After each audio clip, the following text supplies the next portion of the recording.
Father Sergius by Leo Tolstoy. Translated by Louise and Aylmer Maud. Recording by James Carson. Chapter 1.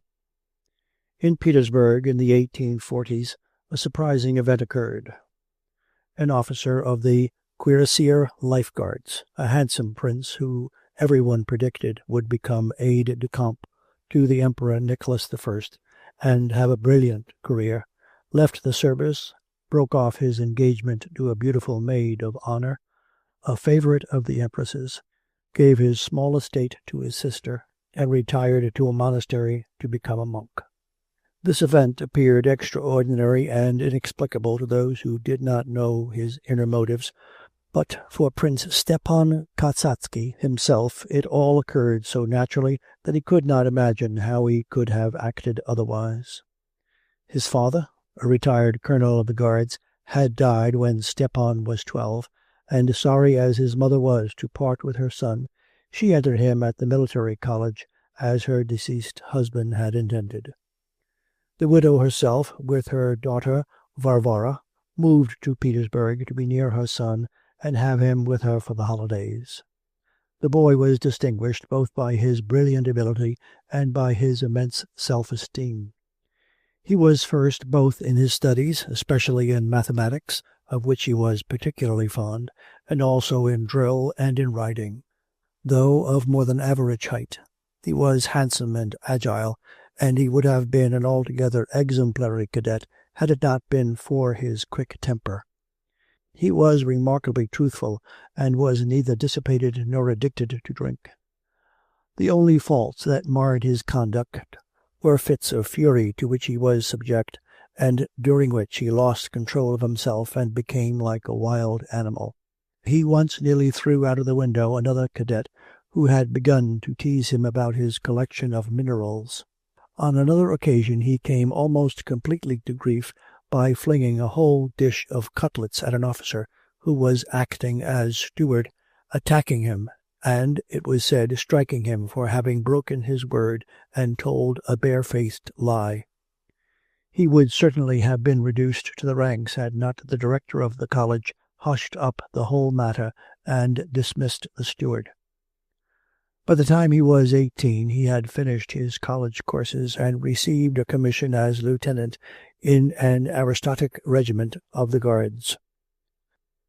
The Emperor Nicholas Pavlovich, Nicholas I, had noticed him while he was still at the college, and continued to take notice of him in the regiment, and it was on this account that people predicted for him an appointment as aide-de-camp to the Emperor.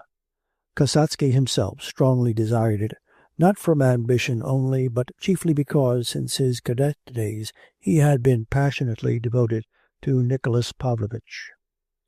The Emperor had often visited the military college, and every time Kasatsky saw that tall, erect figure, with breast expanded in its military overcoat, entering with brisk step, saw the cropped side whiskers, the moustache, the aquiline nose, and heard the sonorous voice exchanging greetings with the cadets, he was seized by the same rapture that he experienced later on when he met the woman he loved.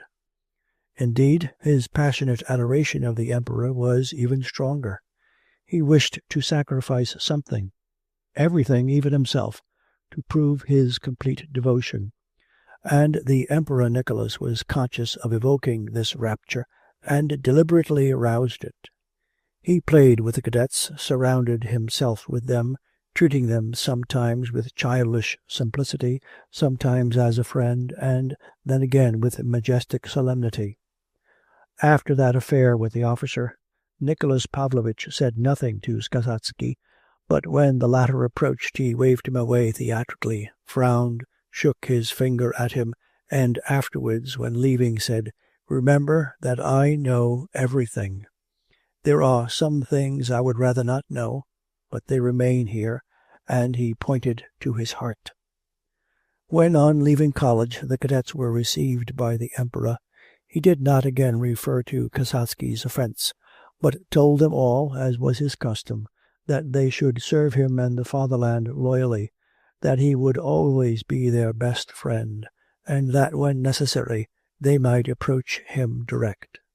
All the cadets were as usual greatly moved, and Kasatsky even shed tears, remembering the past, and vowed that he would serve his beloved Tsar with all his soul.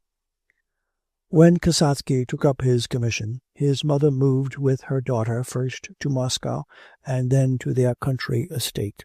Kasatsky gave half his property to his sister and kept only enough to maintain himself in the expensive regiment he had joined. To all appearance he was just an ordinary, brilliant young officer of the Guards, making a career for himself. But intense and complex strivings went on within him. From early childhood his efforts had seemed to be very varied, but essentially they were all one and the same. He tried in everything he took up to attain such success and perfection as would evoke praise and surprise. Whether it was his studies or his military exercises, he took them up and worked at them till he was praised and held up as an example to others. Mastering one subject, he took up another, and obtained first place in his studies. For example, while still at college, he noticed in himself an awkwardness in French conversation, and contrived to master French till he spoke it as well as Russian. And then he took up chess and became an excellent player. Apart from his main vocation, which was the service of his Tsar and the fatherland, he always set himself some particular aim, and however unimportant it was, devoted himself completely to it, and lived for it until it was accomplished. And as soon as it was attained, another aim would immediately present itself, replacing its predecessor. This passion for distinguishing himself, or for accomplishing something in order to distinguish himself, filled his life. On taking up his commission, he set himself to acquire the utmost perfection in knowledge of the service, and very soon became a model officer, though still with the same fault of ungovernable irascibility, which here in the service again led him to commit actions inimical to his success. Then he took to reading, having once in conversation in society felt himself deficient in general education, and again achieved his purpose. Then, wishing to secure a brilliant position in high society, he learnt to dance excellently, and very soon was invited to all the balls in the best circles, and to some of their evening gatherings. But this did not satisfy him. He was accustomed to being first, and in this society was far from being so. The highest society then consisted, and I think always consist, of four sorts of people: rich people who are received at court, people not wealthy but born and brought up in court circles, rich people who ingratiate themselves into the court set, and people neither rich nor belonging to the court, but who ingratiate themselves into the first and second sets. Kasatsky did not belong to the first two sets, but was readily welcomed in the others. On entering society, he determined to have relations with some society lady, and to his own surprise quickly accomplished this purpose. He soon realized, however, that the circles in which he moved were not the highest, and that though he was received in the highest spheres, he did not belong to them. They were polite to him, but showed by their whole manner that they had their own set and that he was not of it. And Kasatsky wished to belong to that inner circle.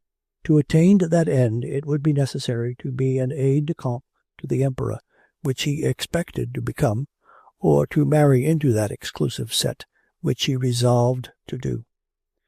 And his choice fell on a beauty belonging to the court, who not merely belonged to the circle into which he wished to be accepted, but whose friendship was coveted by the very highest people and those most firmly established in that highest circle.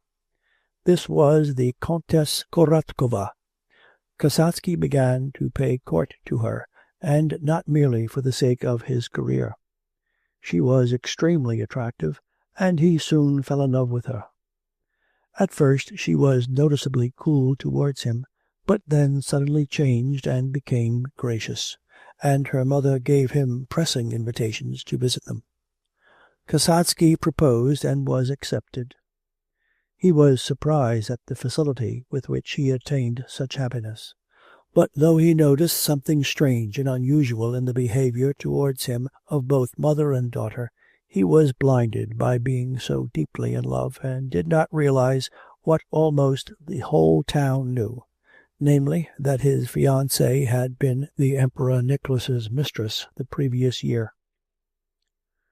2 weeks before the day arranged for the wedding, Kasatsky was at Tsarskoe Selo, at his fiancée's country place. It was a hot day in May. He and his betrothed had walked about the garden and were sitting on a bench in a shady linden alley. Mary's white muslin dress suited her particularly well, and she seemed the personification of innocence and love as she sat, now bending her head, now gazing up at the very tall and handsome man who was speaking to her with particular tenderness and self-restraint, as if he feared by word or gesture to offend or sully her angelic purity. Kasatsky belonged to those men of the 1840s, they are now no longer to be found, who, while deliberately and without any conscientious scruples condoning impurity in themselves, required ideal and angelic purity in their women, regarded all unmarried women of their circle as possessed of such purity, and treated them accordingly. There was much that was false and harmful in this outlook, as concerning the laxity the men permitted themselves, but in regard to the women that old-fashioned view, sharply differing from that held by young people to-day, who see in every girl merely a female seeking a mate, was, I think, of value. The girls, perceiving such adoration, endeavoured with more or less success to be goddesses. Such was the view Kasatsky held of women, and that was how he regarded his fiancée. He was particularly in love that day, but did not experience any sensual desire for her. On the contrary, he regarded her with tender adoration as something unattainable. He rose to his full height, standing before her with both hands on his sabre. I have only now realized what happiness a man can experience. And it is you, my darling, who have given me this happiness, he said with a timid smile. Endearments had not yet become usual between them, and feeling himself morally inferior, he felt terrified at that stage to use them to such an angel. It is thanks to you that I have come to know myself. I have learnt that I am better than I thought. I have known that for a long time. That was why I began to love you. Nightingales trilled near by, and the fresh leafage rustled, moved by a passing breeze. He took her hand and kissed it, and tears came into his eyes. She understood that he was thanking her for having said she loved him. He silently took a few steps up and down, and then approached her again and sat down. You know, I have to tell you, I was not disinterested when I began to make love to you. I wanted to get into society, but later, how unimportant that became in comparison with you, when I got to know you. You are not angry with me for that?" She did not reply, but merely touched his hand. He understood that this meant, "No, I am not angry." "You said," he hesitated. It seemed too bold to say. "You said that you began to love me. I believe it. But there is something that troubles you and checks your feeling. What is it?" "Yes, now or never," thought she. "He is bound to know of it anyway. But now he will not forsake me. Ah, if he should, it would be terrible." And she threw a loving glance at his tall, noble, powerful figure. She loved him now more than she had loved the Tsar, and apart from the imperial dignity would not have preferred the emperor to him. "Listen, I cannot deceive you. I have to tell you. You ask what it is? It is that I have loved before." She again laid her hand on his with an imploring gesture. He was silent. "You want to know who it was?" "It was the Emperor. We all love him. I can't imagine you, a schoolgirl at the Institute. No, it was later. I was infatuated, but it passed. I must tell you. Well, what of it? No, it was not simply. She covered her face with her hands. What? You gave yourself to him? She was silent. His mistress? She did not answer. He sprang up and stood before her with trembling jaws, pale as death. He now remembered how the Emperor, meeting him at Nevsky, had amiably congratulated him. Oh, God, what have I done? Stiva! Don't touch me, don't touch me. Oh, how it pains! He turned away and went to the house. There he met her mother. What is the matter, Prince? She became silent on seeing his face. The blood had suddenly rushed to his head. You knew it, and used me to shield them. If you weren't a woman, he cried, lifting his enormous fist, and turning aside he ran away. Had his fiancée's lover been a private person, he would have killed him, but it was his beloved Tsar. Next day he applied both for furlough and his discharge, and, professing to be ill, so as to see no one, he went away to the country. He spent the summer at his village arranging his affairs. When summer was over, he did not return to Petersburg, but entered a monastery, and there became a monk. His mother wrote to try to dissuade him from this decisive step, but he replied that he felt God's call which transcended all other considerations. Only his sister, who was as proud and ambitious as he, understood him. She understood that he had become a monk in order to be above those who considered themselves his superiors, and she understood him correctly. By becoming a monk he showed contempt for all that seemed most important to others, and had seemed so to him, while he was in the service, and he now ascended a height from which he could look down on those he had formerly envied. But it was not this alone, as his sister Varvara supposed, that influenced him. There was also in him something else, a sincere religious feeling which Varvara did not know, which intertwined itself with the feeling of pride and his desire for preeminence, and guided him. His disillusionment with Mary, whom he had thought of angelic purity, and his sense of injury were so strong that they brought him to despair, and the despair led him to what? To God, to his childhood's faith, which had never been destroyed in him. Chapter 2. Kasatsky entered the monastery on the feast of the Intercession of the Blessed Virgin. The abbot of that monastery was a gentleman of birth, a learned writer, and a starets. That is, he belonged to that succession of monks originating in Wallachia, who each choose a director and teacher whom they implicitly obey. This superior had been a disciple of the starets Ambrose, who was a disciple of Macarius, who was a disciple of the starets Leonid, who was a disciple of Pausy Velichkovsky. To this abbot Kasatsky submitted himself as to his chosen director.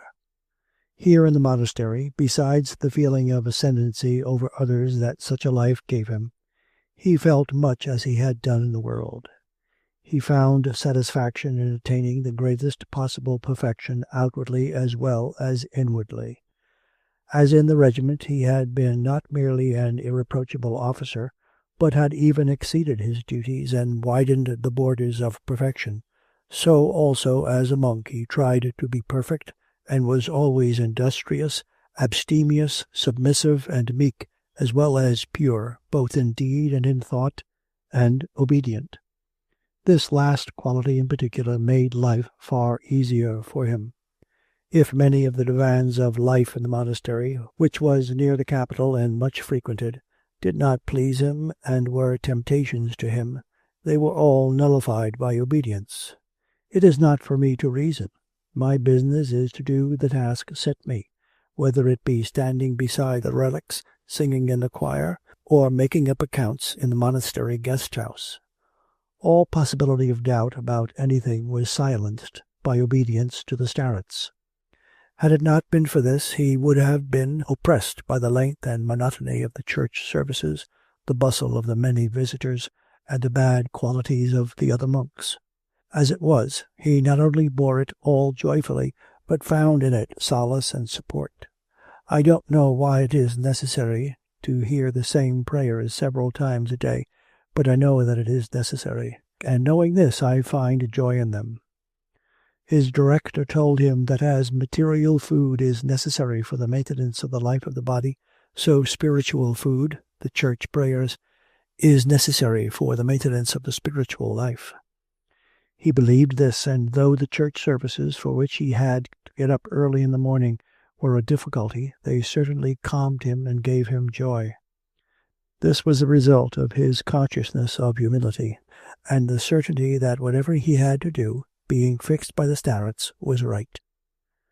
The interest of his life consisted not only in an ever greater and greater subjugation of his will, but in the attainment of all the Christian virtues, which at first seemed to him easily attainable. He had given his whole estate to his sister, and did not regret it. He had no personal claims. Humility toward his inferiors was not merely easy for him, but afforded him pleasure. Even victory over the sins of the flesh, greed and lust, was easily attained. His director had specially warned him against the latter sin, but Kasatsky felt free from it and was glad. One thing only tormented him, the remembrance of his fiancée. And not merely the remembrance, but the vivid image of what might have been. Involuntarily he recalled a lady he knew who had been a favorite of the emperor's, but had afterwards married and become an admirable wife and mother. The husband had a high position, influence, and honor, and a good and penitent wife. In his better hours, Kasatsky was not disturbed by such thoughts, and when he recalled them at such times he was merely glad to feel that the temptation was past. But there were moments when all that made up his present life suddenly grew dim before him, moments when, if he did not cease to believe in the aims he had set himself, he ceased to see them, and could evoke no confidence in them, but was seized by a remembrance of, and, terrible to say, a regret for, the change of life he had made. The only thing that saved him in that state of mind was obedience in work, and the fact that the whole day was occupied by prayer. He went through the usual forms of prayer. He bowed in prayer, he even prayed more than usual, but it was lip service only, and his soul was not in it. This condition would continue for a day, or sometimes for 2 days, and would then pass of itself. But those days were dreadful. Kasatsky felt that he was neither in his own hands nor in God's, but subject to something else. All he could do then was to obey the starets, to restrain himself, to undertake nothing, and simply to wait. In general, all this time he lived not by his own will, but by that of the starets, and in this obedience he found a special tranquillity. So he lived in his first monastery for 7 years. At the end of the 3rd year he received the tonsure, and was ordained to the priesthood by the name of Sergius. The profession was an important event in his inner life. He had previously experienced a great consolation and spiritual exaltation when receiving communion, and now, when he himself officiated, the performance of the preparation filled him with ecstatic and deep emotion. But subsequently that feeling became more and more deadened, and once when he was officiating in a depressed state of mind, he felt that the influence produced on him by the service would not endure, and it did in fact weaken till only the habit remained. In general, in the 7th year of his life in the monastery, Sergius grew weary. He had learnt all there was to learn, and had attained all there was to attain. There was nothing more to do, and his spiritual drowsiness increased. During this time he heard of his mother's death and his sister Varvara's marriage, but both events were matters of indifference to him. His whole attention and his whole interest were concentrated on his inner life. In the 4th year of his priesthood, during which the bishop had been particularly kind to him, the starets told him that he ought not to decline it if he were offered an appointment to higher duties.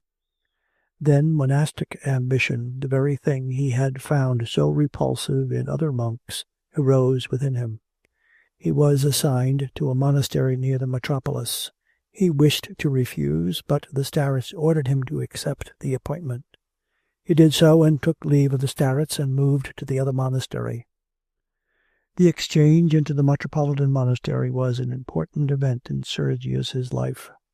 There he encountered many temptations, and his whole will-power was concentrated on meeting them. In the first monastery women had not been a temptation to him, but here that temptation arose with terrible strength and even took definite shape. There was a lady, known for her frivolous behaviour, who began to seek his favour. She talked to him and asked him to visit her. Sergius sternly declined, but was horrified by the definiteness of her desire. He was so alarmed that he wrote about it to the starets, and in addition, to keep himself in hand, he spoke to a young novice, and, conquering his sense of shame, confessed his weakness to him, asking him to keep watch on him and not let him go anywhere except to service and to fulfill his duties. Besides this, a great pitfall for Sergius lay in the fact of his extreme antipathy to his new abbot, a cunning worldly man who was making a career for himself in the church. Struggle with himself as he might, he could not master that feeling. He was submissive to the abbot, but in the depths of his soul he never ceased to condemn him, and in the 2nd year of his residence at the new monastery that ill feeling broke out. The vigil service was being performed in the large church on the eve of the feast of the Intercession of the Blessed Virgin, and there were many visitors. The abbot himself was conducting the service. Father Sergius was standing in his usual place and praying. That is, he was in that condition of struggle which always occupied him during the service, especially in the large church, when he was not himself conducting the service. This conflict was occasioned by his irritation at the presence of fine folk, especially ladies.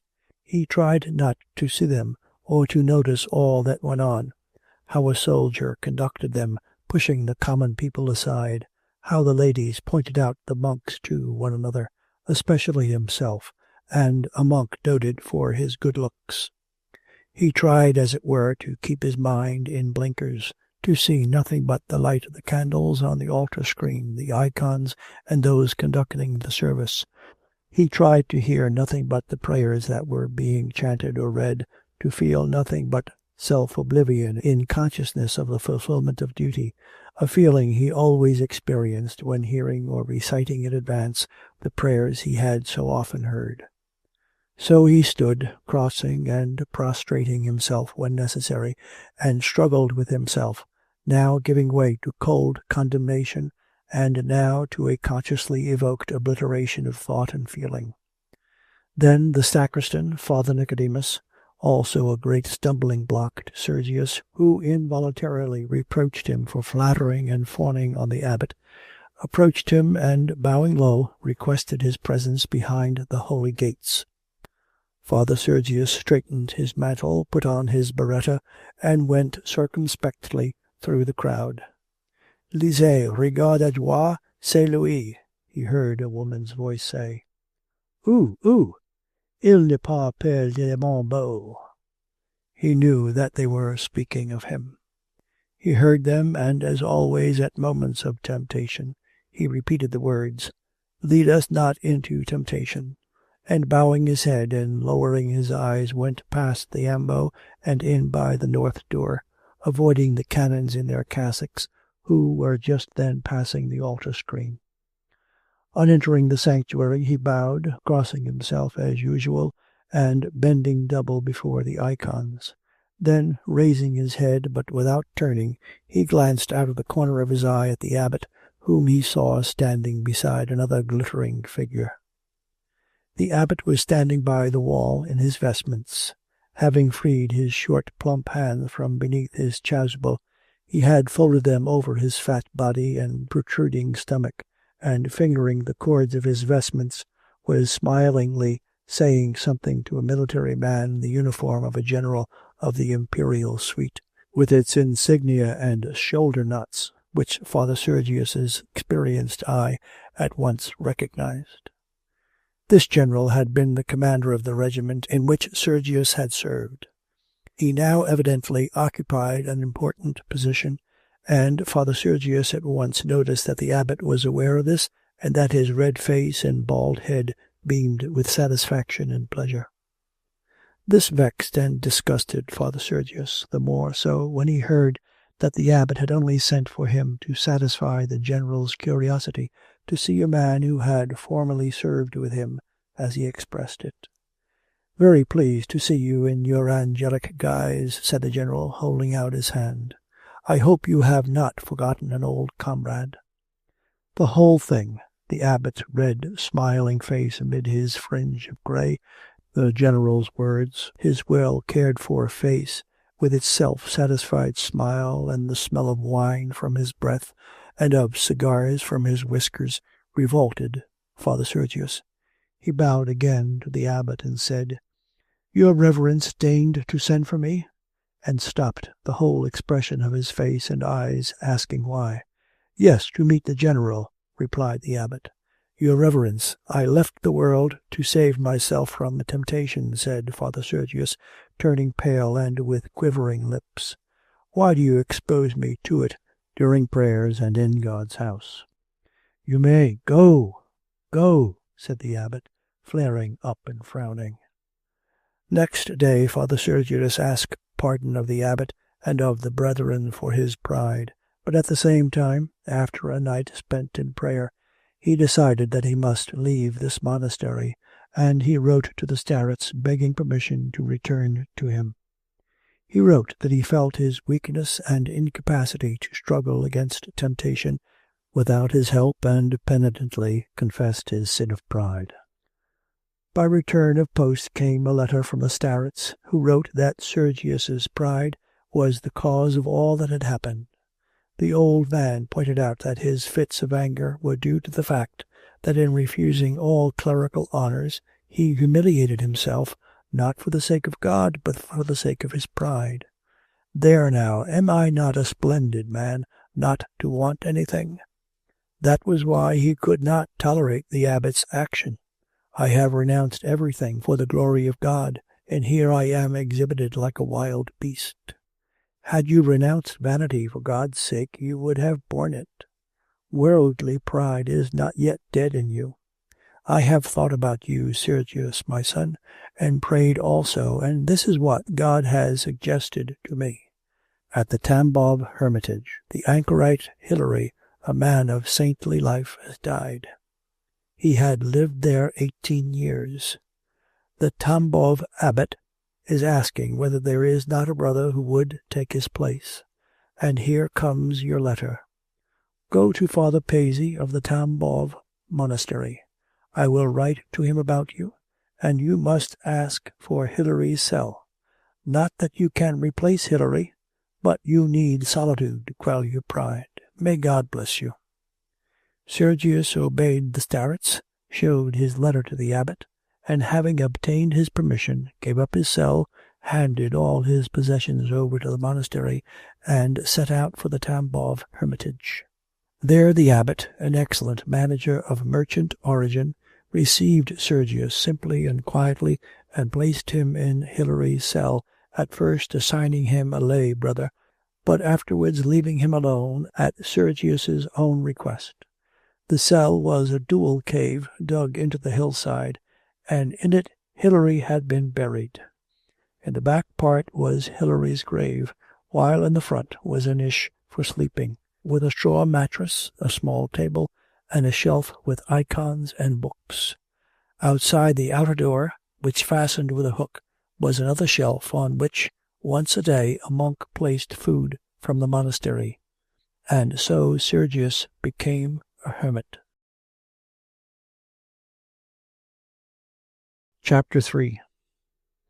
At Carnival time, in the 6th year of Sergius's life at the hermitage, a merry company of rich people, men and women from a neighbouring town, made up a troika party after a meal of Carnival pancakes and wine. The company consisted of 2 lawyers, a wealthy landowner, an officer, and 4 ladies. One lady was the officer's wife, another the wife of the landowner, the third his sister, a young girl, and the fourth a divorcee, beautiful, rich, and eccentric, who amazed and shocked the town by her escapades. The weather was excellent, and the snow-covered road smooth as a floor. They drove some 7 miles out of town, and then stopped and consulted as to whether they should turn back or drive farther. "But where does this road lead to?" asked Makovkina, the beautiful divorcee. "To Tambov, 8 miles from here," replied one of the lawyers, who was having a flirtation with her. "And then where?" "Then on to L , past the monastery." "Where that Father Sergius lives?" "Yes." "Kasatsky, the handsome hermit?" "Yes." "Madame et monsieur, let us drive on and see Kasatsky. We can stop at Tambov and have something to eat." "But we shouldn't get home tonight." "Never mind, we will stay at Kasatsky's." "Well, there is a very good hostelry at the monastery. I stayed there when I was defending a Machin." "No, I shall spend the night at Kasatsky's." "Impossible. Even your omnipotence could not accomplish that." "Impossible? Will you bet?" "All right. If you spend the night with him, the stake shall be whatever you like." A discretion. "But on your side too." "Yes, of course. Let us drive on." Vodka was handed to the drivers, and the party got out a box of pies, wine, and sweets for themselves. The ladies wrapped up in their white dogskins. The drivers disputed as to whose troika should go ahead, and the youngest, seating himself sideways with a dashing air, swung his loud knout and shouted to the horses. The troika bells tinkled and the sledge runners squeaked over the snow. The sledge swayed hardly at all.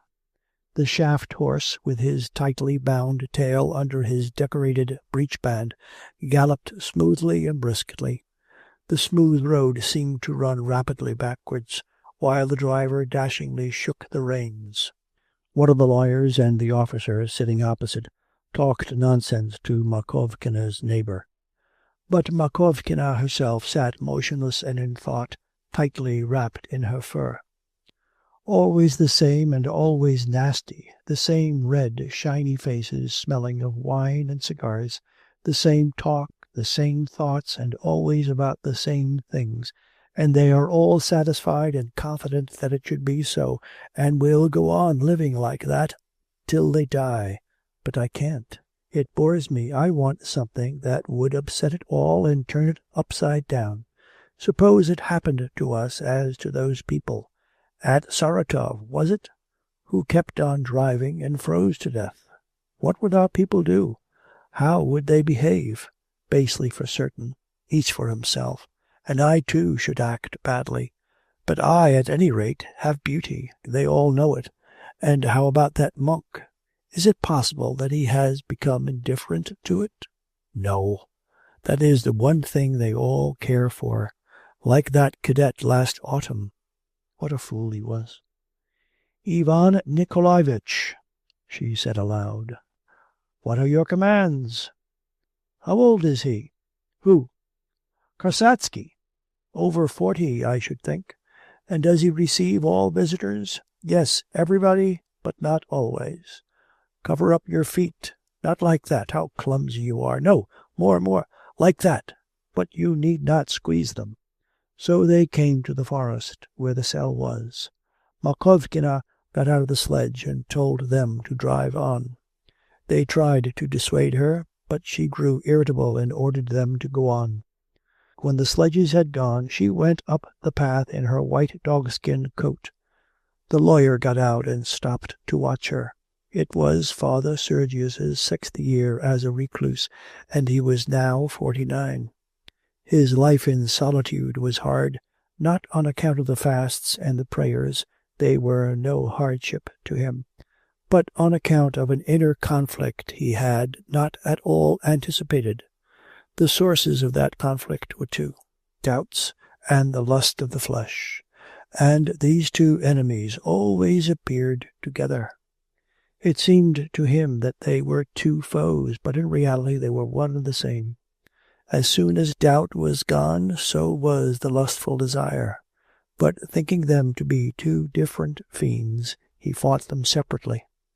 "Oh, my God, thought he, why dost thou not grant me faith? There is lust, of course. Even the saints had to fight that, St. Anthony and others, but they had faith. While I have moments, hours, and days when it is absent. Why does the whole world, with all its delights, exist if it is sinful and must be renounced? Why hast thou created this temptation? Temptation! Is it not rather of temptation that I wish to abandon all the joys of earth and prepare something for myself there where perhaps there is nothing?" And he became horrified and filled with disgust at himself. "Vile creature, and it is you who wish to become a saint." He upbraided himself, and he began to pray. But as soon as he started to pray, he saw himself vividly as he had been at the monastery, in a majestic post in biretta and mantle, and he shook his head. "No, that is not right. It is deception. I may deceive others, but not myself or God. I am not a majestic man, but a pitiable and ridiculous one." And he threw back the folds of his cassock and smiled as he looked at his thin legs in their underclothing. Then he dropped the folds of the cassock again and began reading the prayers, making the sign of the cross and prostrating himself. "Can it be that this couch will be my bier?" he read, and it seemed as if a devil whispered to him, "A solitary couch is itself a bier." Falsehood. And in imagination he saw the shoulders of a widow with whom he had lived. He shook himself and went on reading. Having read the precepts, he took up the Gospels, opened the book, and happened on a passage he often repeated and knew by heart. "Lord, I believe, help thou my unbelief." And he put away all the doubts that had arisen. As one replaces an object of insecure equilibrium, so he carefully replaced his belief on its shaky pedestal, and carefully stepped back from it so as not to shake or upset it. The blinkers were adjusted again, and he felt tranquilized, and repeating his childhood prayer, "Lord, receive me, receive me," he felt not merely at ease, but thrilled and joyful. He crossed himself and lay down on the bedding on his narrow bench, tucking his summer cassock under his head. He fell asleep at once, and in his light slumber he seemed to hear the tinkling of sledge bells. He did not know whether he was dreaming or awake, but a knock at the door aroused him. He sat up, distrusting his senses, but the knock was repeated. Yes, it was a knock close at hand, at his door, and with it the sound of a woman's voice. My God, can it be true, as I have read in the lives of the saints, that the devil takes on the form of a woman? Yes, it is a woman's voice, and a tender, timid, pleasant voice. Phooey! And he spat to exorcise the devil. No, it was only my imagination, he assured himself, and he went to the corner where his lectern stood, falling on his knees in the regular and habitual manner which of itself gave him consolation and satisfaction. He sank down, his hair hanging over his face, and pressed his head, already going bald in front, to the cold, damp strip of drugget on the draughty floor. He read the psalm old Father Peman had told him warded off temptation. He easily raised his slight and emaciated body on his strong, sinewy legs, and tried to continue saying his prayers, but instead of doing so he involuntarily strained his hearing. He wished to hear more. All was quiet. From the corner of the roof regular drops continued to fall into the tub below. Outside was a mist and fog eating into the snow that lay on the ground. It was still, very still, and suddenly there was a rustling at the window, and a voice, that same tender, timid voice which could only belong to an attractive woman, said, "Let me in, for Christ's sake." It seemed as though his blood had all rushed to his heart and settled there. He could hardly breathe. Let God arise, and let his enemies be scattered. "But I am not a devil." It was obvious that the lips that uttered this were smiling. "I am not a devil, but only a sinful woman who has lost her way, not figuratively, but literally." She laughed. "I am frozen and beg for shelter." He pressed his face to the window, but the little icon lamp was reflected by it and shone on the whole pane. He put his hands to both sides of his face and peered between them. Fog, mist, a tree, and just opposite him, she herself. Yes, there, a few inches from him, was the sweet, kindly, frightened face of a woman in a cap and a coat of long white fur, leaning towards him. Their eyes met with instant recognition. Not that they had ever known one another. They had never met before, but by the look they exchanged. They, and he particularly, felt that they knew and understood one another. After that glance, to imagine her to be a devil and not a simple, kindly, sweet, timid woman was impossible. "Who are you? Why have you come?" he asked. "Do please open the door," she replied with capricious authority. "I am frozen. I tell you I have lost my way." "But I am a monk, a hermit." "Oh, do please open the door, or do you wish me to freeze under your window while you say your prayers?" "But how have you—" "I shan't eat you. For God's sake, let me in. I'm quite frozen." She really did feel afraid, and said this in an almost tearful voice. He stepped back from the window and looked at an icon of the Saviour in his crown of thorns. "Lord help me, Lord help me," he exclaimed, crossing himself and bowing low. Then he went to the door and opened it into the tiny porch, felt for the hook that fastened the outer door and began to lift it. He heard steps outside. She was coming from the window to the door. "Ah!" she suddenly exclaimed, and he understood that she had stepped into the puddle that the dripping from the roof had formed at the threshold. His hands trembled, and he could not raise the hook of the tightly closed door. "Oh, what are you doing? Let me in. I am all wet. I'm frozen." "You are thinking about saving your soul, and are letting me freeze to death." He jerked the door towards him, raised the hook, and without considering what he was doing, pushed it open with such force that it struck her. "Oh, pardon!" he suddenly exclaimed, reverting completely to his old manner with ladies. She smiled on hearing that pardon. "He is not quite so terrible after all," she thought. "It's all right. It is you who must pardon me," she said, stepping past him. "I should never have ventured, but such an extraordinary circumstance." "If you please," he uttered, and stood aside to let her pass him. A strong smell of fine scent, which he had long not encountered, struck him. He went through the little porch into the cell where he lived. He closed the outer door without fastening the hook, and stepped in after her. "Lord Jesus Christ, Son of God, have mercy on me, a sinner. Lord, have mercy on me, a sinner," he prayed unceasingly, not merely to himself, but involuntarily moving his lips. "If you please," he said to her again. She stood in the middle of the room, moisture dripping from her to the floor as she looked him over. Her eyes were laughing. "Forgive me for having disturbed your solitude, but you see what position I am in. It all came about from our starting from town for a sledge drive, and my making a bet that I would walk back by myself from Vorobevka to the town. But then I lost my way, and if I had not happened to come upon your cell—" She began lying, but his face confused her so that she could not continue, but became silent. She had not expected him to be at all such as he was. He was not as handsome as she had imagined, but was nevertheless beautiful in her eyes. His greyish hair and beard slightly curling, his fine regular nose, and his eyes like glowing coal when he looked at her, made a strong impression on her. He saw that she was lying.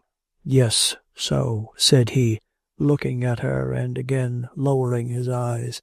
"I will go in there, and this place is at your disposal." And taking down the little lamp, he lit a candle, and bowing low to her, went into the small cell beyond the partition. And she heard him begin to move something about there.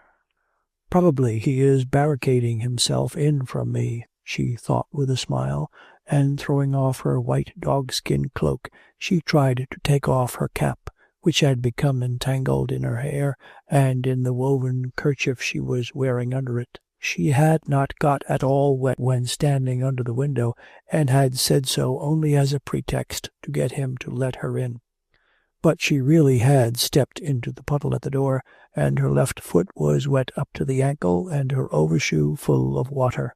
She sat down on his bed, a bench only covered by a bit of carpet, and began to take off her boots. The little cell seemed to her charming.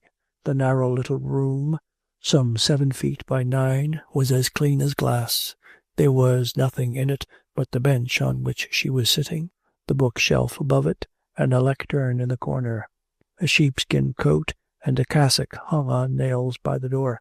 Above the lectern was a little lamp and an icon of Christ in his crown of thorns. The room smelt strangely of perspiration and of earth. It all pleased her, even that smell.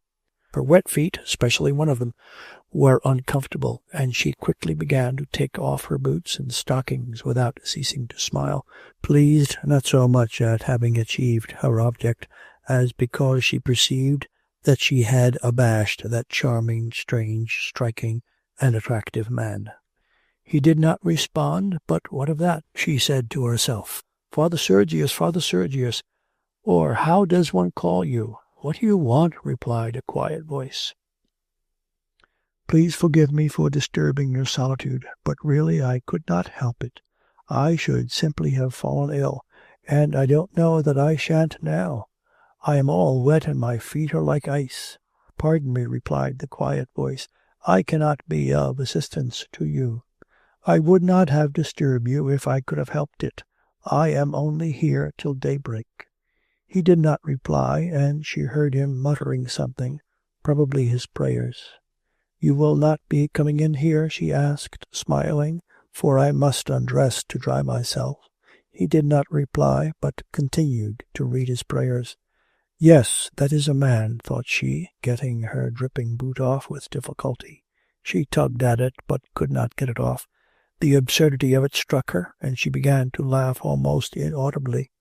But knowing that he would hear her laughter and would be moved by it just as she wished him to be, she laughed louder, and her laughter, gay, natural, and kindly, really acted on him just in the way she wished.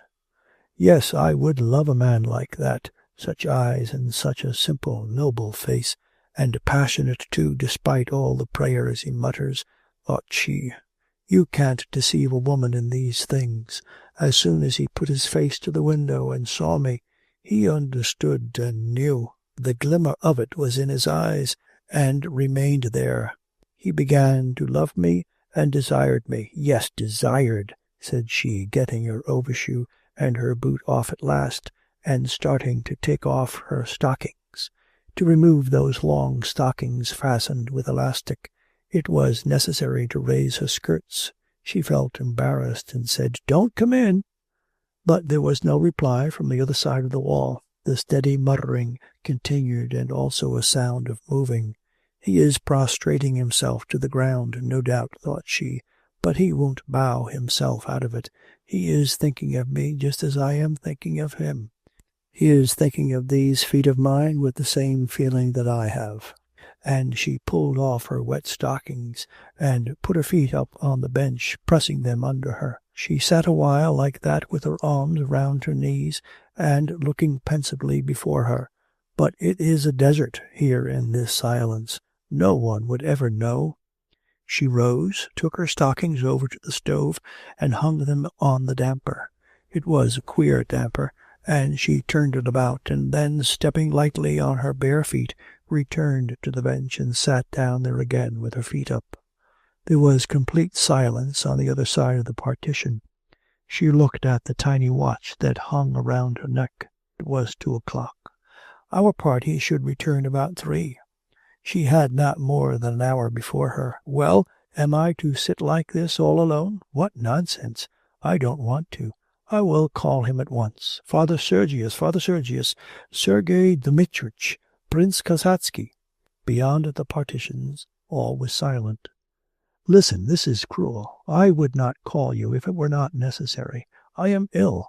I don't know what is the matter with me, she exclaimed in a tone of suffering. Oh, she groaned, falling back on the bench. And, strange to say, she really felt that her strength was failing, that she was becoming faint, that everything in her ached, and that she was shivering with fever. Listen, help me. I don't know what is the matter with me. Oh. She unfastened her dress, exposing her breast, and lifted her arms bare to the elbow. Oh. All this time he stood on the other side of the partition and prayed.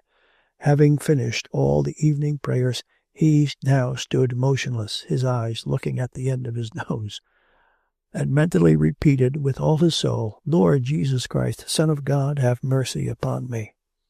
But he had heard everything. He had heard how the silk rustled when she took off her dress, how she stepped with bare feet on the floor, and had heard how she rubbed her feet with her hand. He felt his own weakness, and that he might be lost at any moment. That was why he prayed unceasingly. He felt rather as the hero in the fairy tale must have felt when he had to go on and on without looking round. So Sergius heard and felt that danger and destruction were there, hovering above and around him, and that he could only save himself by not looking in that direction for an instant. But suddenly the desire to look seized him. At the same instant she said, This is inhuman. I may die.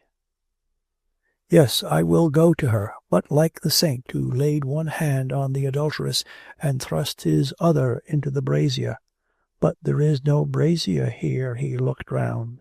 The lamp. He put his finger over the flame and frowned, preparing himself to suffer, and for a rather long time, as it seemed to him, there was no sensation. But suddenly, he had not yet decided whether it was painful enough. He writhed all over, jerked his hand away, and waved it in the air. No, I can't stand that. For God's sake, come to me. I'm dying. Oh, well, shall I perish? No, not so. I will come to you directly, he said, and having opened his door, he went without looking at her through the cell into the porch where he used to chop wood. There he felt for the block and for an axe which leant against the wall. Immediately, he said, and taking up the axe with his right hand, he laid the forefinger of his left hand on the block, swung the axe, and struck with it below the second joint. The finger flew off more lightly than a stick of similar thickness, and bounding up, turned over on the edge of the block and then fell to the floor. He heard it fall before he felt any pain, but before he had time to be surprised, he felt a burning pain and the warmth of flowing blood. He hastily wrapped the stump in the skirt of his cassock, and pressing it to his hip, went back into the room, and standing in front of the woman, lowered his eyes and asked in a low voice, What do you want? She looked at his pale face and his quivering left cheek, and suddenly felt ashamed.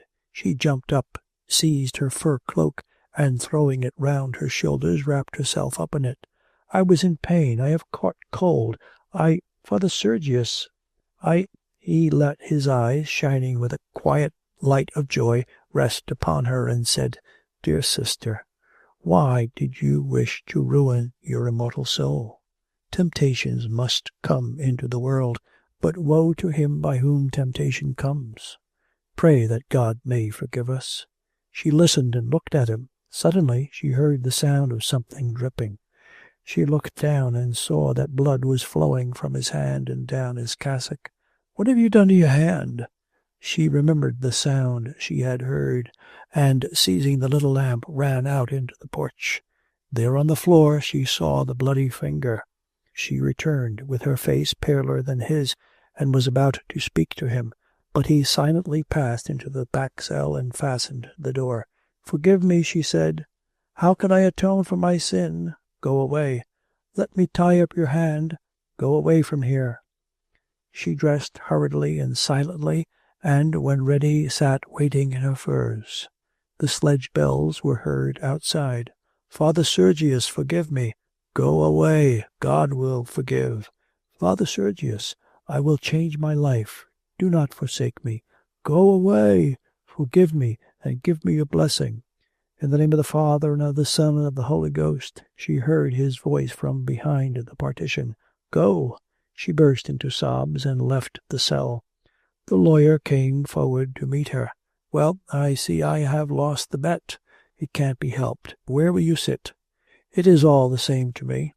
She took a seat in the sledge and did not utter a word all the way home.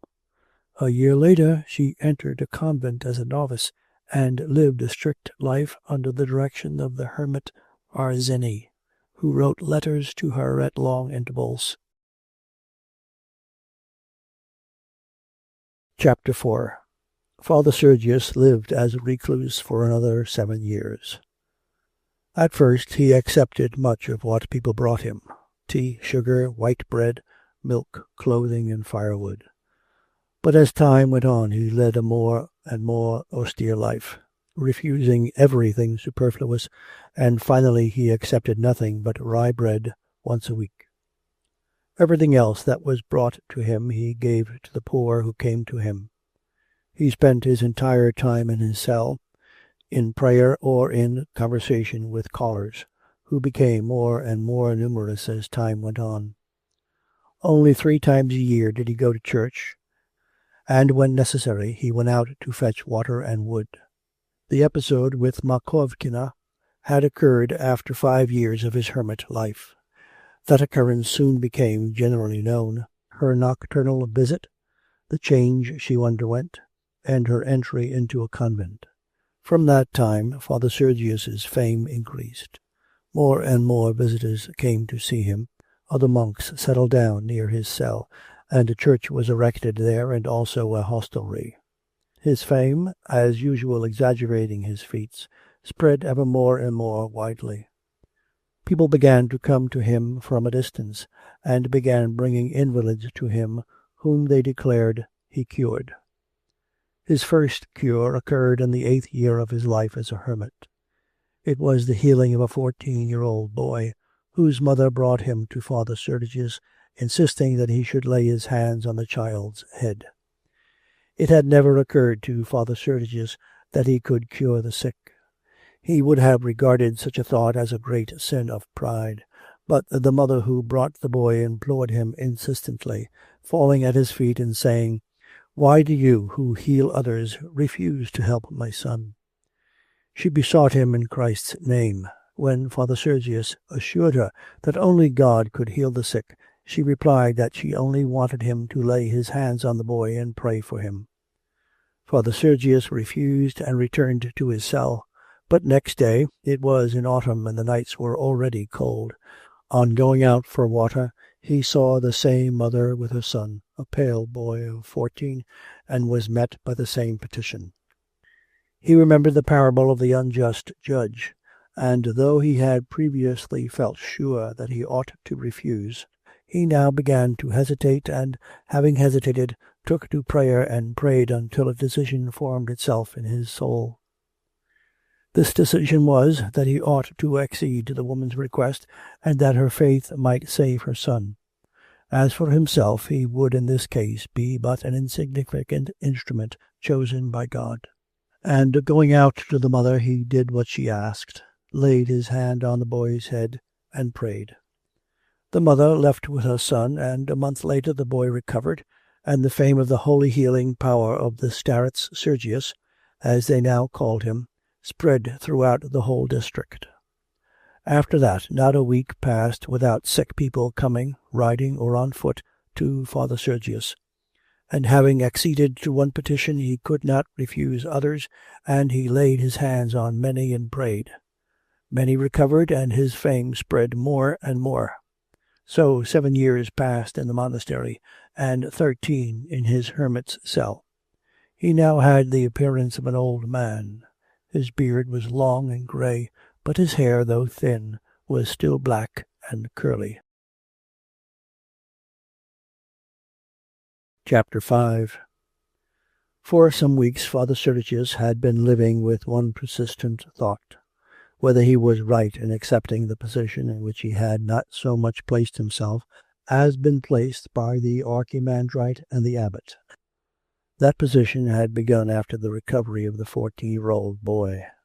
From that time, with each month, week and day that passed, Sergius felt his own inner life wasting away and being replaced by external life. It was as if he had been turned inside out. Sergius saw that he was a means of attracting visitors and contributions to the monastery, and that therefore the authorities arranged matters in such a way as to make as much use of him as possible. For instance, they rendered it impossible for him to do any manual work. He was supplied with everything he could want, and they only demanded of him that he should not refuse his blessing to those who came to seek it. For his convenience they appointed days when he would receive. They arranged a reception room for men, and a place was railed in so that he should not be pushed over by the crowds of women visitors, and so that he could conveniently bless those who came. They told him that people needed him, and that, fulfilling Christ's law of love, he could not refuse their demand to see him, and that to avoid them would be cruel. He could not but agree with this, but the more he gave himself up to such a life, the more he felt that what was internal became external, and that the fount of living water within him dried up, and that what he did now was done more and more for men and less for God. Whether he admonished people or simply blessed them, or prayed for the sick, or advised people about their lives, or listened to expressions of gratitude from those he had helped by precepts or alms or healing, as they assured him, he could not help being pleased at it, and could not be indifferent to the results of his activity and to the influence he exerted. He thought himself a shining light, and the more he felt this, the more was he conscious of a weakening, a dying down of the divine light of truth that shone within him.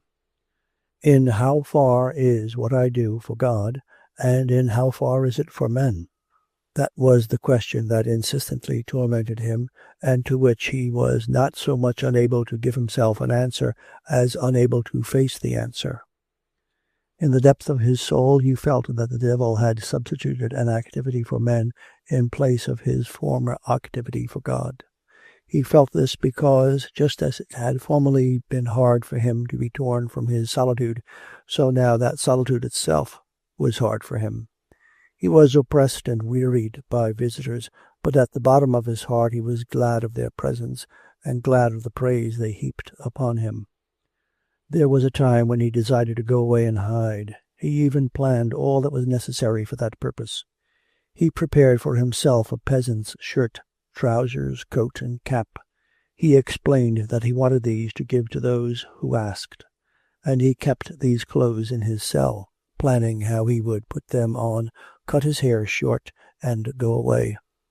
First he would go some 300 versts by train. Then he would leave the train and walk from village to village. He asked an old man who had been a soldier how he tramped, what people gave him, and what shelter they allowed him.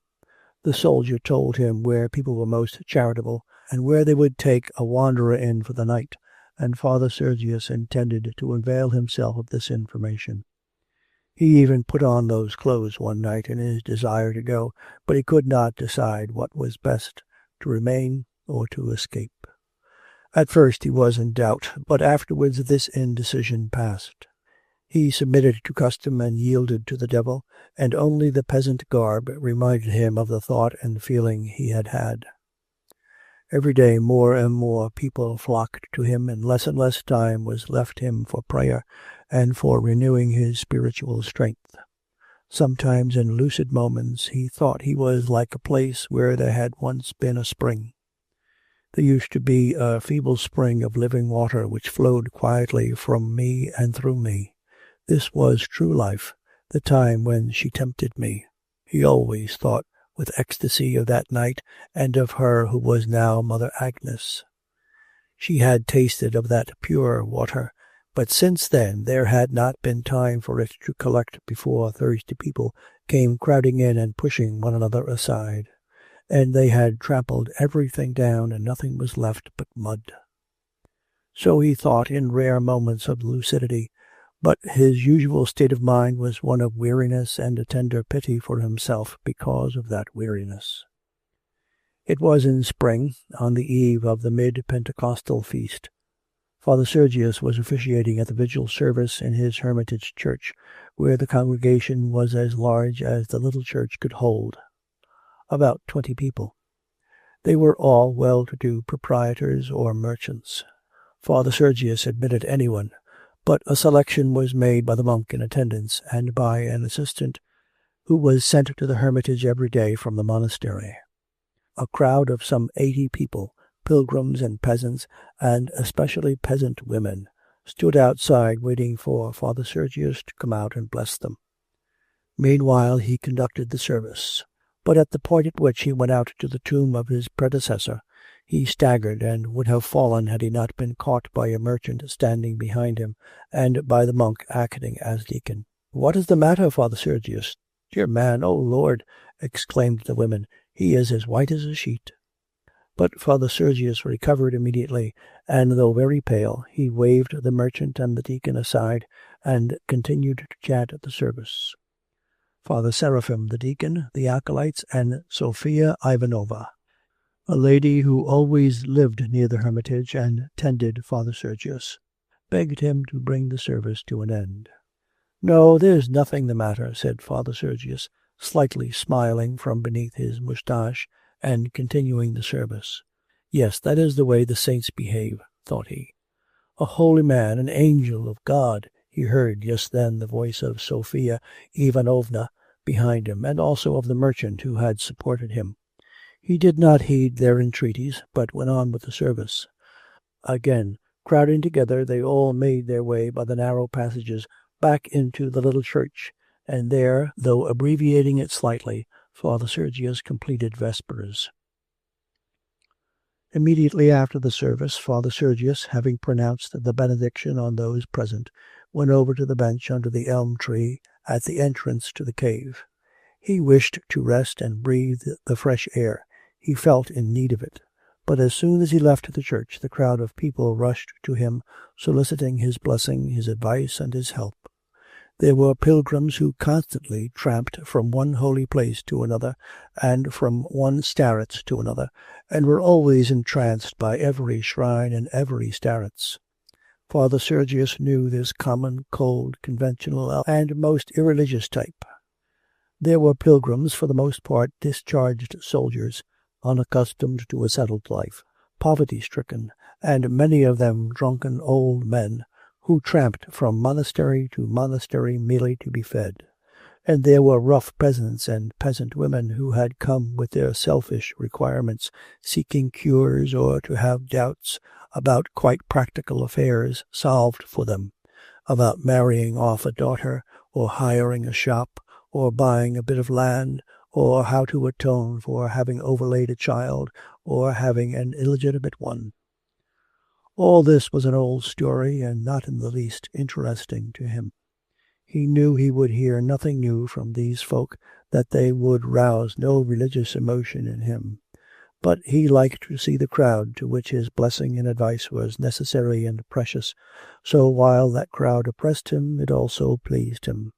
Father Seraphim began to drive them away, saying that Father Sergius was tired. But Father Sergius, remembering the words of the Gospel, "Forbid them," children, "not to come unto me," and feeling tenderly towards himself at this recollection, said they should be allowed to approach. He rose, went to the railing beyond which the crowd had gathered, and began blessing them and answering their questions, but in a voice so weak that he was touched with pity for himself. Yet, despite his wish to receive them all, he could not do it. Things again grew dark before his eyes, and he staggered and grasped the railings. He felt a rush of blood to his head, and first went pale and then suddenly flushed. "I must leave the rest till tomorrow. I cannot do more today." And pronouncing a general benediction, he returned to the bench. The merchant again supported him, and leading him by the arm, helped him to be seated. "Father," came voices from the crowd, "dear Father, do not forsake us. Without you we are lost." The merchant, having seated Father Sergius on the bench under the elm, took on himself police duties, and drove the people off very resolutely. It is true that he spoke in a low voice, so that Father Sergius might not hear him, but his words were incisive and angry. Be off, he has blessed you, and what more do you want? Get along with you, or I'll wring your necks. Move on there. Get along, you old woman, with your dirty leg bands. Go. Where are you shoving to? You've been told that it is finished. Tomorrow will be as God wills, but for today he has finished." "Father, only let my eyes have a glimpse of his dear face," said an old woman. "I'll glimpse you. Where are you shoving to?" Father Sergius noticed that the merchant seemed to be acting roughly, and in a feeble voice told the attendant that the people should not be driven away. He knew that they would be driven away all the same, and he much desired to be left alone and to rest, but he sent the attendant with that message to produce an impression. All right. I am not driving them away. I am only remonstrating with them," replied the merchant. "You know they wouldn't hesitate to drive a man to death. They have no pity, they only consider themselves. You've been told you cannot see him. Go away tomorrow." And he got rid of them all. He took all these pains because he liked order and liked to domineer and drive the people away, but chiefly because he wanted to have Father Sergius to himself. He was a widower with an only daughter, who was an invalid and unmarried, and whom he had brought 1,400 versts to Father Sergius to be healed. For 2 years past he had been taking her to different places to be cured. First to the university clinic in the chief town of the province, but that did no good. Then to a peasant in the province of Samara, where she got a little better. Then to a doctor in Moscow, to whom he paid much money, but this did no good at all. Now he had been told that Father Sergius wrought cures, and had brought her to him. So when all the people had been driven away, he approached Father Sergius, and suddenly falling on his knees loudly exclaimed, "Holy Father, bless my afflicted offspring, that she may be healed of her malady. I venture to prostrate myself at your holy feet." And he placed one hand on the other cupwise. He said and did all this as if he were doing something clearly and firmly appointed by law and usage, as if one must and should ask for a daughter to be cured in just this way and no other.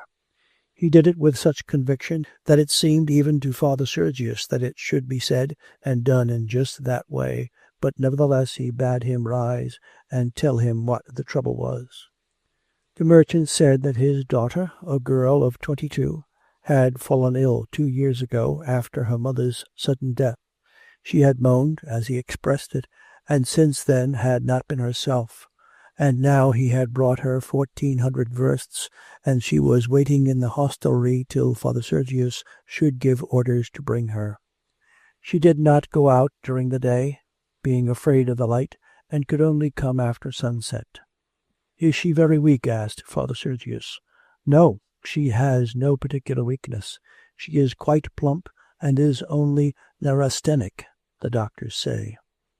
"If you will only let me bring her this evening, Father Sergius, I'll fly like a spirit to fetch her.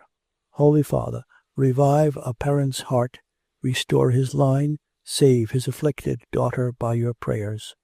And the merchant again threw himself on his knees, and bending sideways with his head resting on his clenched fists, remained stock still. Father Sergius again told him to get up, and thinking how heavy his activities were, and how he went through with them patiently notwithstanding, he sighed heavily, and after a few seconds of silence said, "Well, bring her this evening. I'll pray for her, but now I am tired." And he closed his eyes. "I will send for you." The merchant went away, stepping on tiptoe, which only made his boots creak the louder, and Father Sergius remained alone. His whole life was filled by church services and by people who came to see him, but to-day had been a particularly difficult one. In the morning an important official had arrived and had had a long conversation with him. After that a lady had come with her son. This son was a sceptical young professor, whom the mother, an ardent believer and devoted to Father Sergius, had brought that he might talk to him. The conversation had been very trying. The young man, evidently not wishing to have a controversy with the monk, had agreed with him in everything as with someone who was mentally inferior.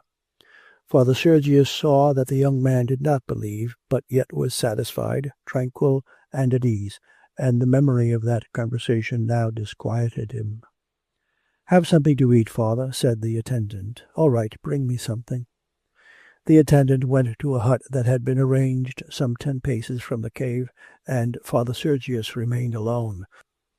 The time was long past when he had lived alone, doing everything for himself, and eating only rye bread or rolls prepared for the church. He had been advised long since that he had no right to neglect his health, and he was given wholesome though Lenten food. He ate sparingly, though much more than he had done, and often he ate with much pleasure, and not as formerly with aversion and a sense of guilt.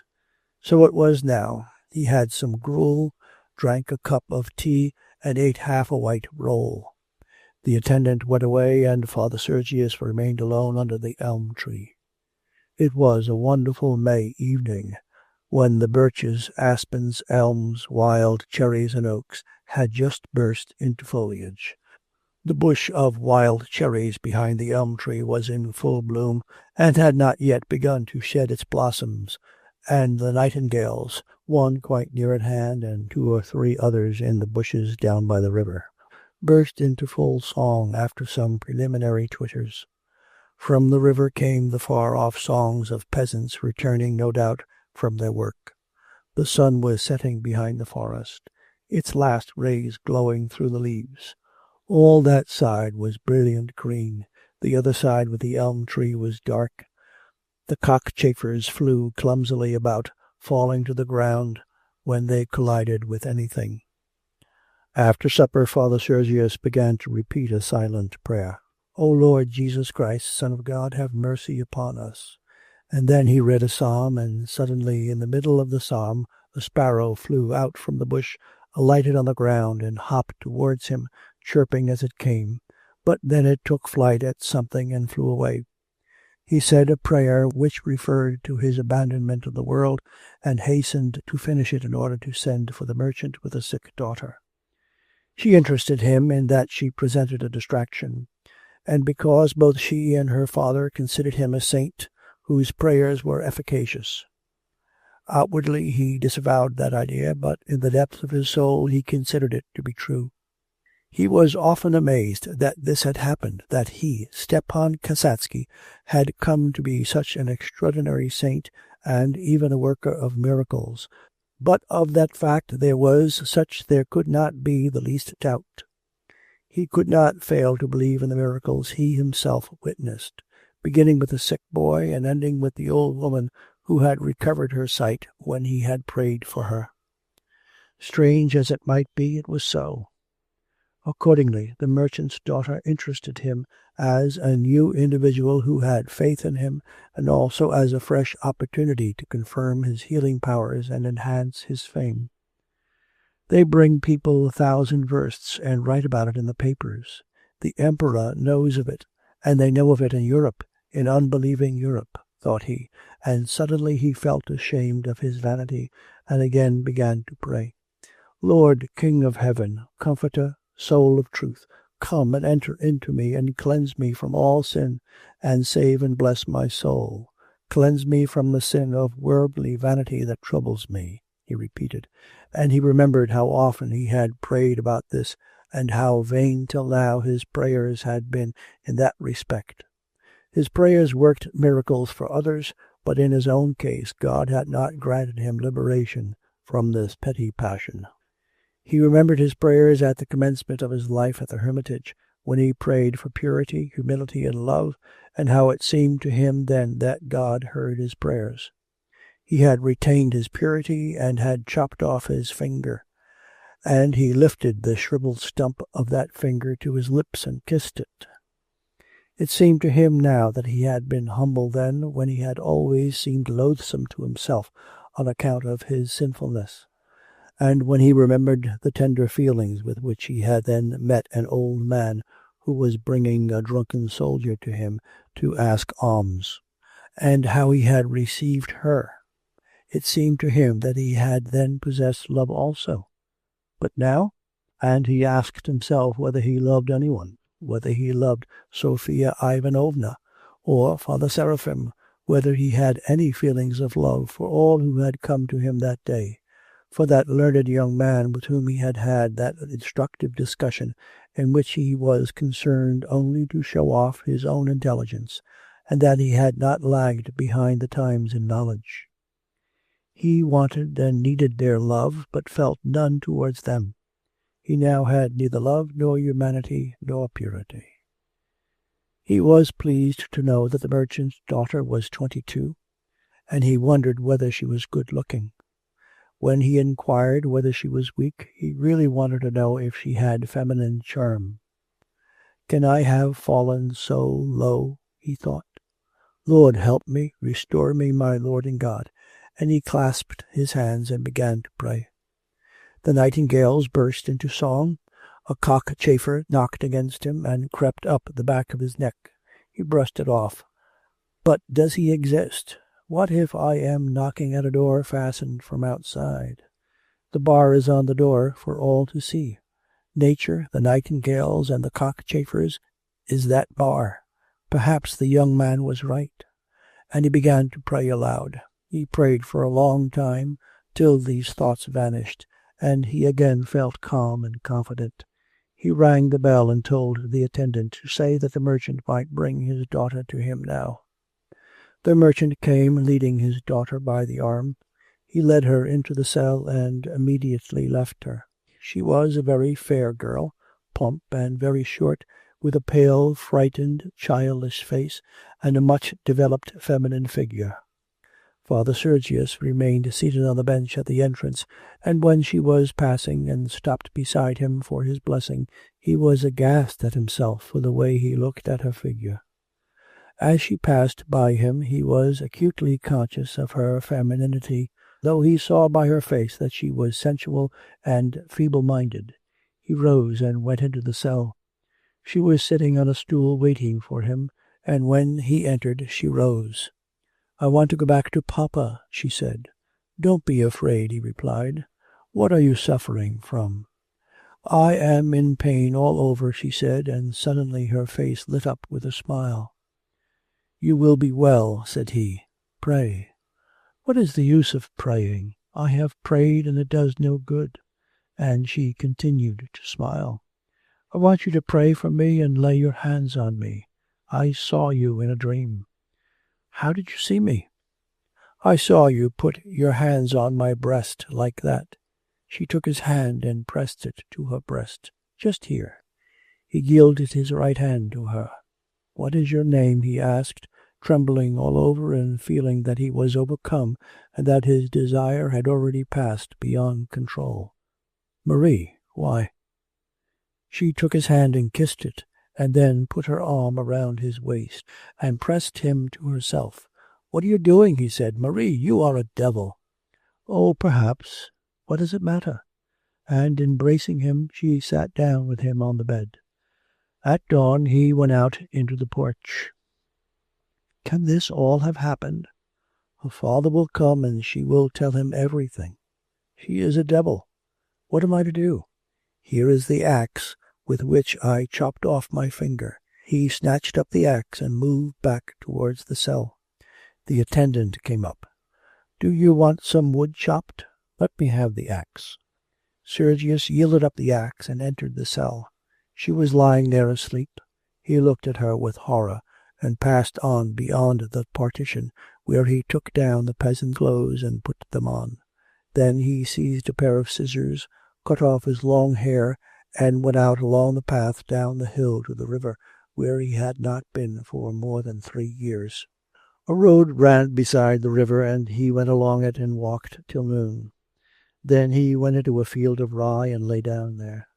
Towards evening he approached a village, but without entering it, it went towards the cliff that overhung the river. There he again lay down to rest. It was early morning, half an hour before sunrise. All was damp and gloomy, and a cold early wind was blowing from the west. Yes, I must end it all. There is no God. But how am I to end it? Throw myself in the river? I can swim and should not drown. Hang myself? Yes, just throw this sash over a branch. This seemed so feasible and so easy that he felt horrified. As usual at moments of despair, he felt the need of prayer, but there was no one to pray to. There was no God. He lay down resting on his arm, and suddenly such a longing for sleep overcame him that he could no longer support his head on his hand, but stretched out his arm, laid his head upon it, and fell asleep. But that sleep lasted only for a moment. He woke up immediately and began not to dream but to remember. He saw himself as a child in his mother's home in the country. A carriage drives up, and out of it steps Uncle Nicholas Sergeyevich, with his long spade-shaped black beard, and with him Pashenka, a thin little girl with large mild eyes and a timid, pathetic face. And into their company of boys Pashenka is brought, and they have to play with her. But it is dull. She is silly, and it ends by their making fun of her and forcing her to show how she can swim.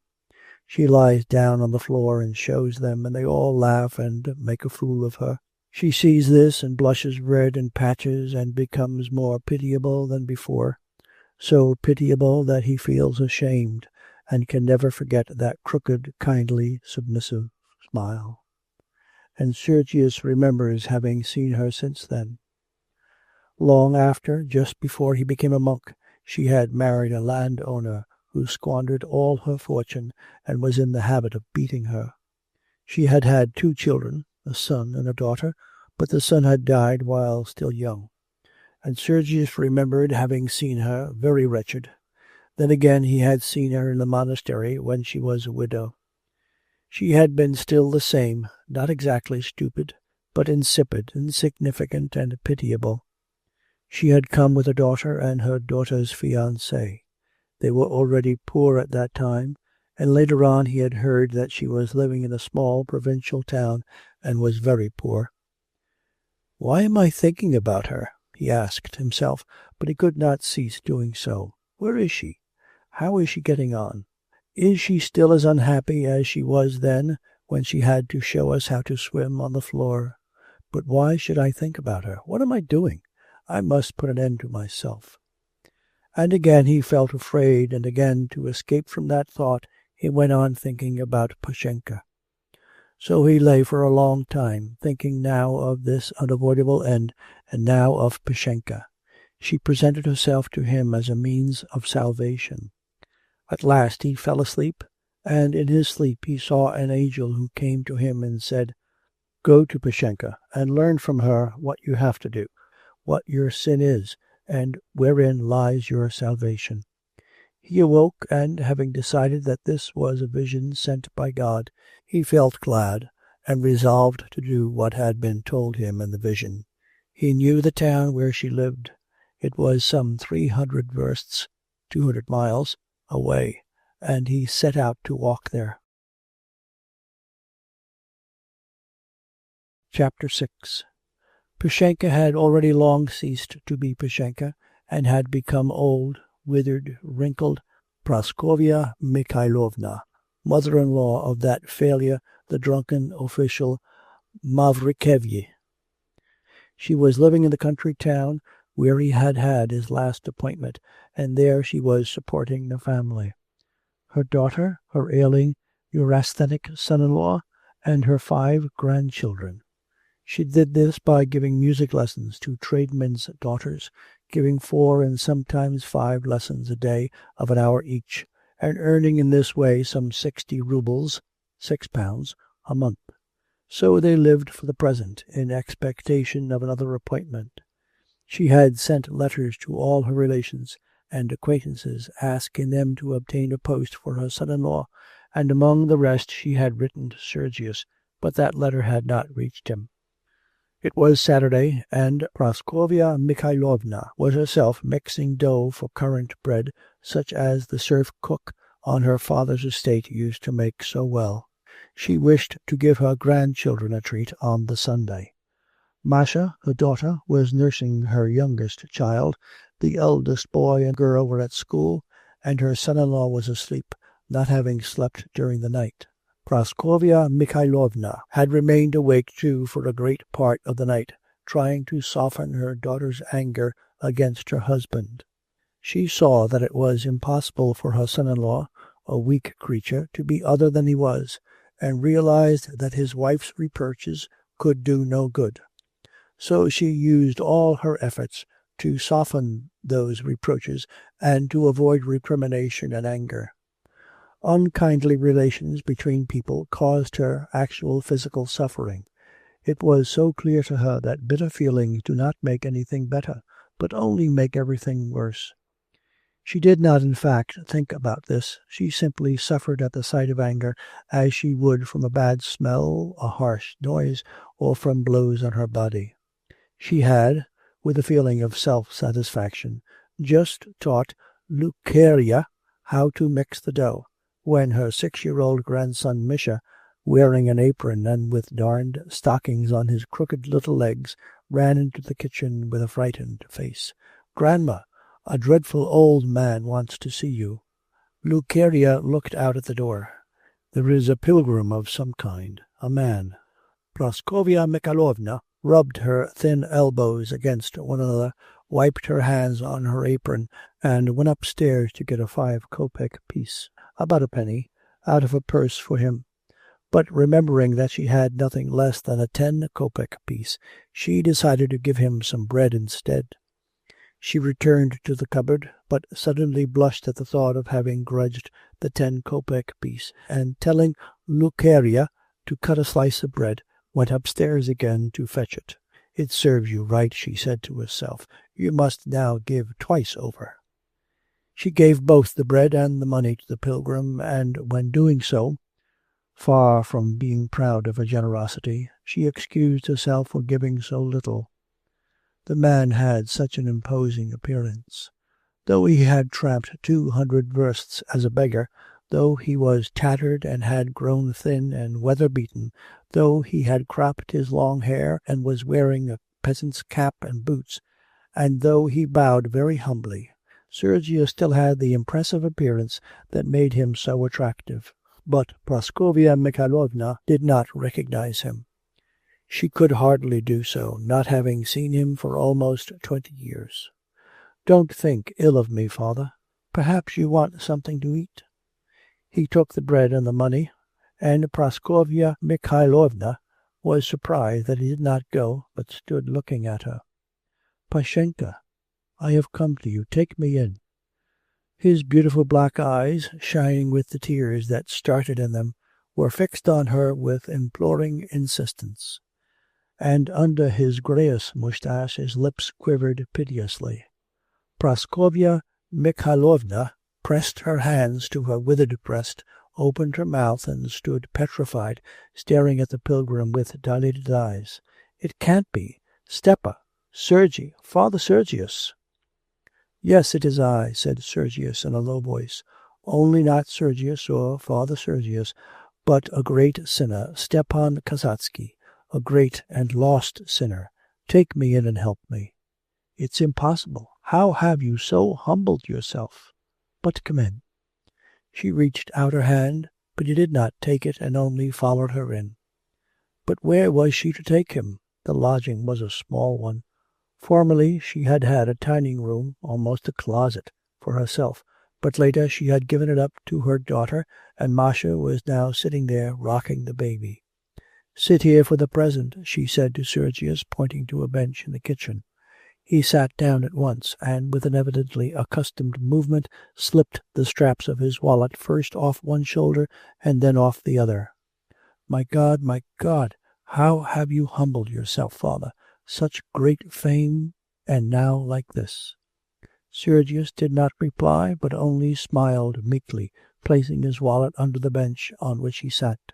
"Masha, do you know who this is?" And with a whisper, Praskovya Mikhailovna told her daughter who he was, and together they then carried the bed and the cradle out of the tiny room and cleared it for Sergius. Praskovya Mikhailovna led him into it. "Here you can rest. Don't take offence, but I must go out."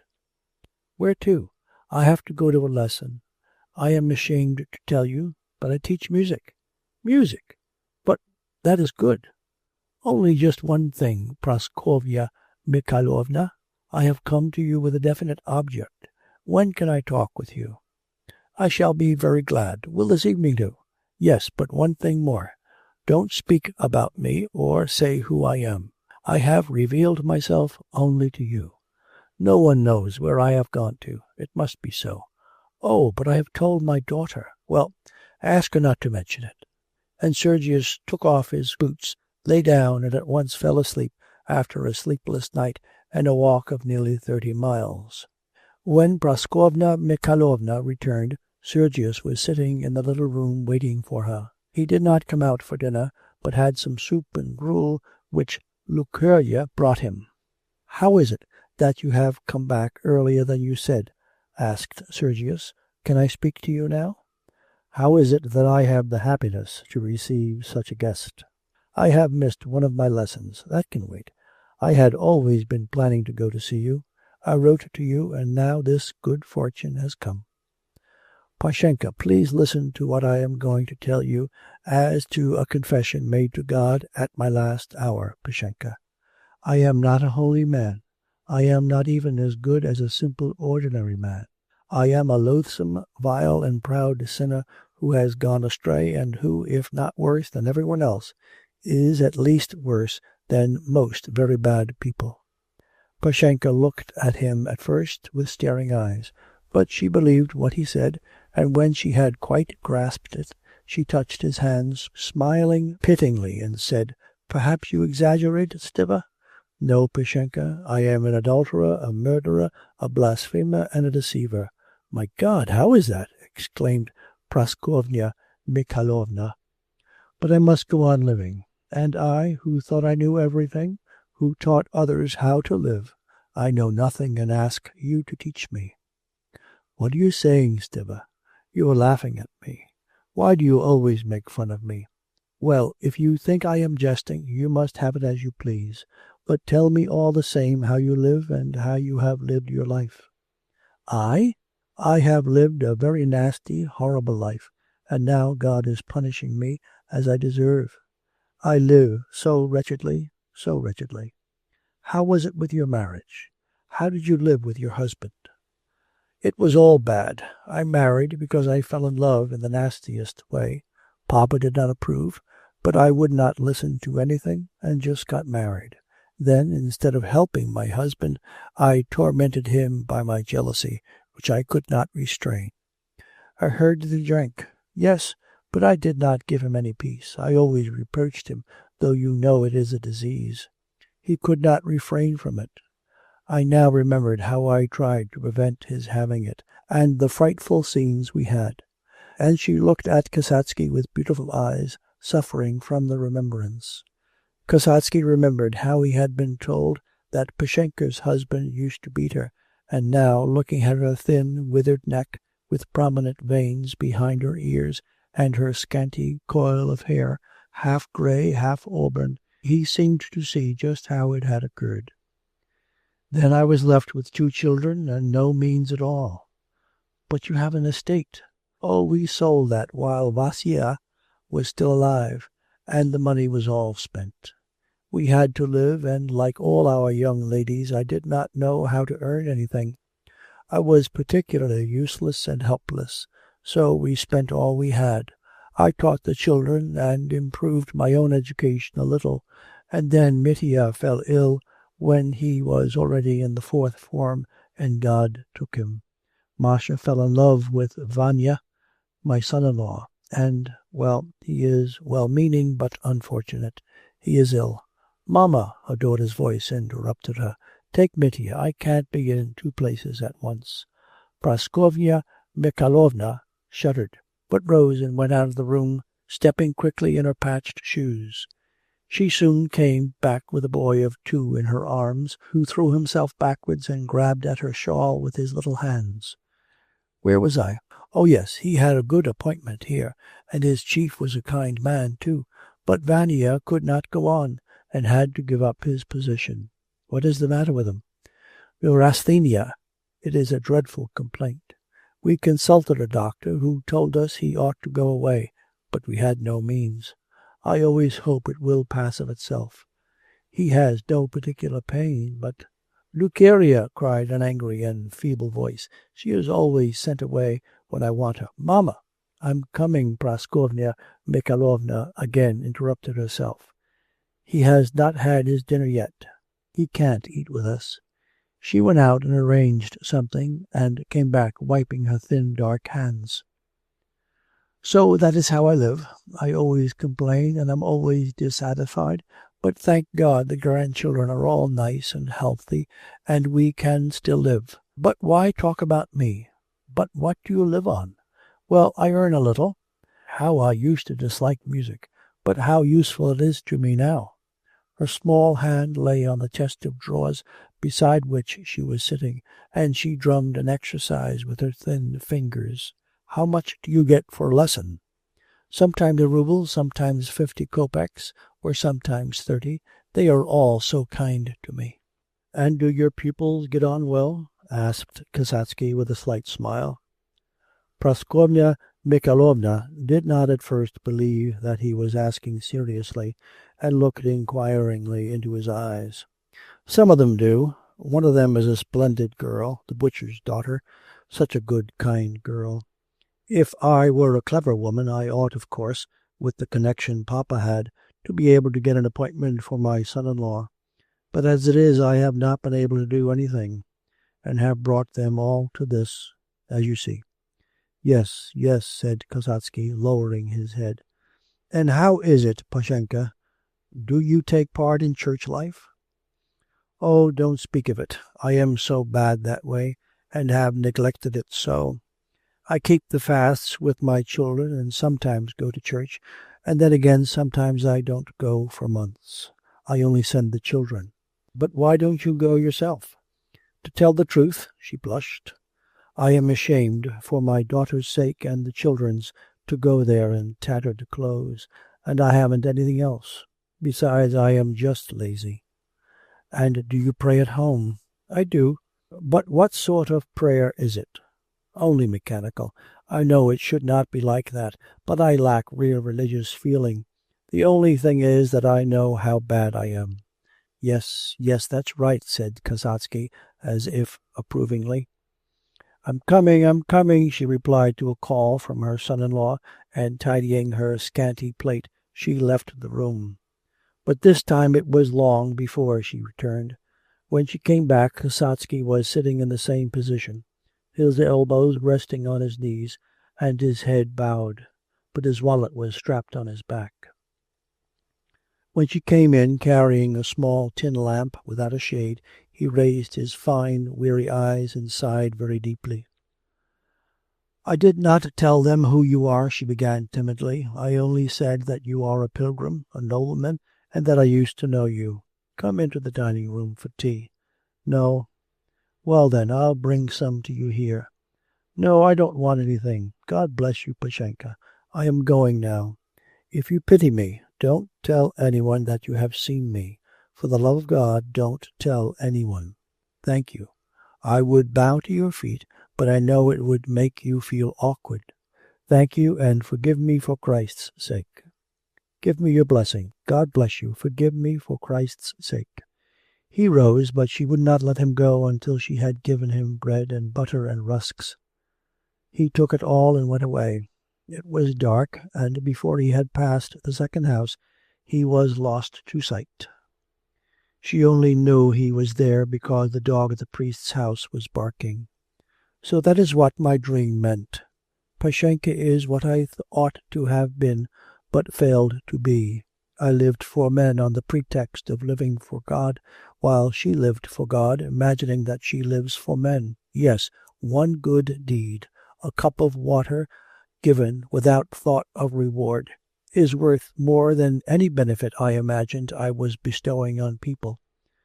But after all, was there not some share of sincere desire to serve God? He asked himself, and the answer was yes, there was, but it was all soiled and overgrown by desire for human praise. Yes, there is no God for the man who lives, as I did, for human praise. I will now seek him. And he walked from village to village as he had done on his way to Pashenka, meeting and parting from other pilgrims, men and women, and asking for bread and a night's rest in Christ's name. Occasionally some angry housewife scolded him, or a drunken peasant reviled him, but for the most part he was given food and drink, and even something to take with him. His noble bearing disposed some people in his favour, while others on the contrary seemed pleased at the sight of a gentleman who had come to beggary.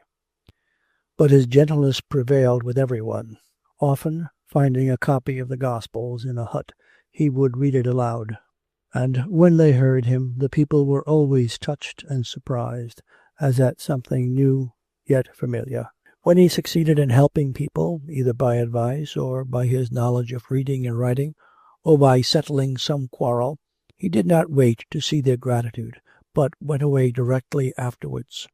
And little by little, God began to reveal himself within him. Once he was walking along with 2 old women and a soldier.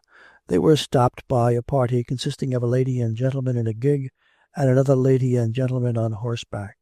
The husband was on horseback with his daughter, while in the gig his wife was driving with a Frenchman, evidently a traveller.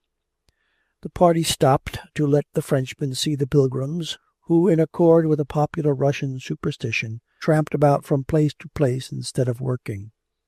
They spoke French, thinking that the others would not understand them. "Demandez-leur," said the Frenchman, "s'ils sont bien sûrs que leur pèlerinage est agréable à Dieu." The question was asked, and one old woman replied, "As God takes it, our feet have reached the holy places, but our hearts may not have done so." They asked the soldier. He said that he was alone in the world and had nowhere else to go. They asked Kasatsky who he was. "The servant of God." "Qu'est-ce que c'est qu'il dit?" "Il ne répond pas."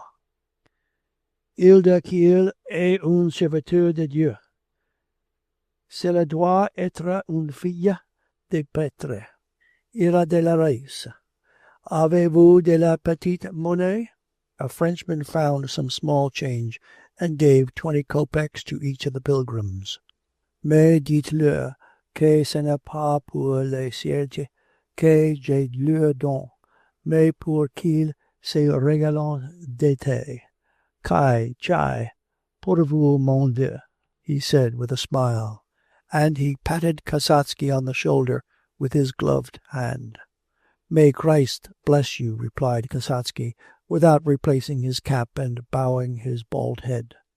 He rejoiced particularly at this meeting because he had disregarded the opinion of men and had done the simplest, easiest thing, humbly accepted 20 kopecks and given them to his comrade, a blind beggar. The less importance he attached to the opinion of men, the more did he feel the presence of God within him. For 8 months Kasatsky tramped on in this manner, and in the 9th month he was arrested for not having a passport. This happened at a night refuge in a provincial town where he had passed the night with some pilgrims. He was taken to the police station, and when asked who he was and where was his passport, he replied that he had no passport and that he was a servant of God. He was classed as a tramp, sentenced and sent to live in Siberia. In Siberia he has settled down as the hired man of a well-to-do peasant, in which capacity he works in the kitchen garden, teaches children, and attends to the sick. End of Father Sergius by Leo Tolstoy. Translated by Louise and Aylmer Maude.